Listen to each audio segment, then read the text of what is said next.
I'm Mr. Rose, as you know, and I'm here to go through a class example problem on friction. So you've been working on this for a couple of days.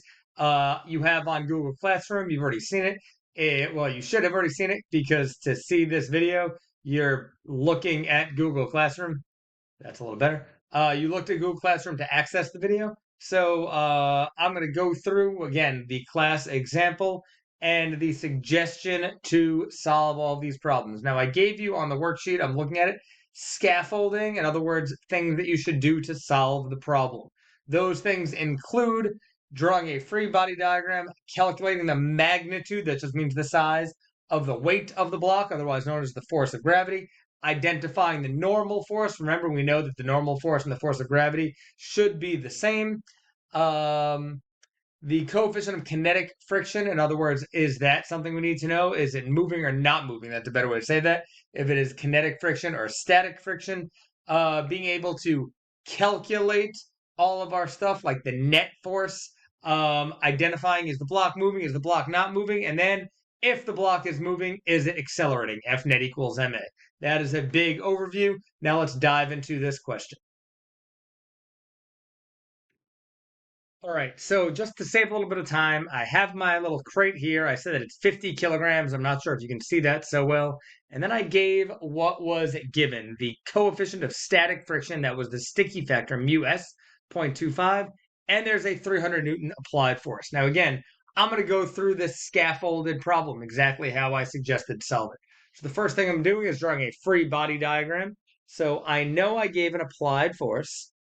That is 300 newtons. I know there is a weight or a force due to gravity. I know there is a normal force. Notice I put those two arrows are about the same. Now, I'm going to draw the backwards force of F, but I didn't label it Fs or Fk because the question is worded such that I don't know if it's actually moving or not moving. That's the point of the question. Is that enough to figure out? Like, I'm sorry, the point of the question is the 300 Newton force enough to make the crate accelerate? So I don't know if it's moving or not moving or at a constant velocity. That's what we're going to see.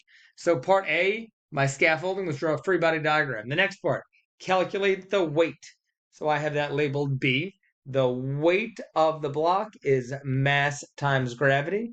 So that is 50 kilograms times 10 meters per second squared is 500 newtons. Then part C, or my next part, would be identify the normal force. Again, calculate means I need to show work. Identify means I already know it. I know if this is 500 newtons going down, then I know the up force is the normal force, 500 newtons going up. Then my next part is the coefficient of friction is 0.25. Is that enough to hold the block in place? So part D is I'm using the F equals mu times Fn, and this is static because the static coefficient was given, that was mu s. So I'm going to say Fs. So essentially, I'm solving for this. Now, if this number is going to be bigger than 300 or 300, so greater than or equal to, we know it's not accelerating. Fs is equal to 0.25 times the normal force, 500 newtons. I'm going to get my calculator because you would get a calculator, and I'm going to say 0.25 times 500 is 125 newtons. That is 125 newtons, which means the frictional force is not enough to hold this. So now I am being a little bit sneaky here, and that's okay. This frictional force is actually, since it is moving, because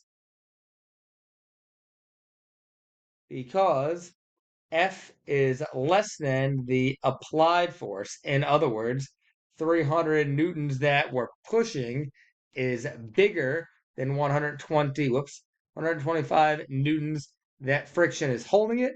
That means it is not only moving, but accelerating. Oh, sorry, you can't see my writing there. Not only moving, but accelerating. Now, this problem does get a little weird because I called it a static frictional force. If it's moving, it should be static friction. So we're just going to call it a coefficient of friction, and I will fix the writing. So it's just a F, and I will say that we did not. It was not identified as static or kinetic, just a coefficient of friction. Sorry about that. The next part is calculate the net force. Well, that's easy because if I have 300 going forwards, and I just figured out that I have 125 newtons going backwards, my A, B, C, D, this would be part E. I'm looking for the net force that equals MA, and I'm not even up to this part yet. I'm just up to the net force. The net force, that's easy. I'm looking at those two things. 300 newtons plus a negative 125 newtons. Well, 300, and remember, we're always adding 300 plus negative because it's going the opposite direction. That is something like 175 newtons. That's my net force. Now, finally, does my block move? I've already figured that out. Yes, it's not only moving, it's accelerating. So that was actually part F in my scaffold. And then the last part is calculate my acceleration. Part G, F net equals MA. We just got the F net.